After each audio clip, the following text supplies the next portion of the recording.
So ayan po, good morning po mga ma'am at sir. Ngayon po ay July 17, 2024. Nandito po tayo sa Josefina Village sa Barangay Kuliling, San Carlos City, Pangasinan para sa update po sa ating project.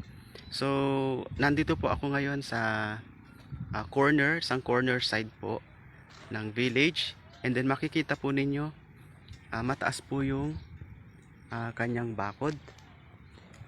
Ayan, for security purpose po. And then, since pagpasok po ng 2024, nagkaroon na po ng price adjustment ang village. So, ang dating 7,000 na corner lot ay naging 7,500 na po ngayon. Ang interior lot or inner lot ay naging 7,000 na po ngayon. Ang reservation fee po natin ay hindi po nagbago, 5,000 pa rin. Ang ating down payment ay 30% mula sa ating total contract price, at lahat po yun ay deductible sa ating TCP. So up to 5 years po ang payment po dito sa Josefina Village. So kung ikaw ay isang OFW or self-employed, yan, so pasok ka po dito. So hindi mo namamalayan, 3 to 5 years meron ka ng sariling property. So pwede po itong pang investment, pang residential. Ayan, at may future development po dahil isang ride lang nasa City of San Carlos na po tayo.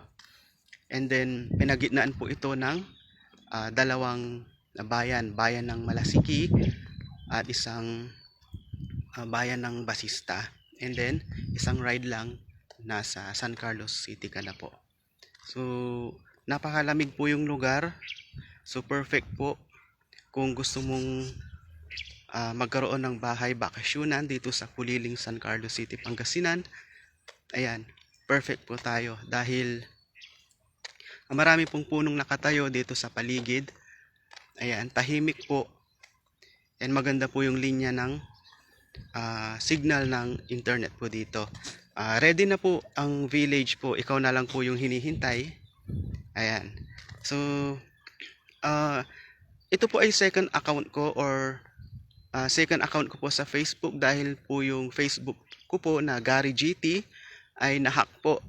So, for confirmation lang sa aking mga listing, maaari po kayong mag-text sa aking personal number po. So, ayan po. Mag-chat lang po kayo or mag-DM sa akin po at tutulungan po kita mula site visit hanggang reservation para mapasayo ang iyong pinapangarap na property dito sa Josefina Village. So, thank you po.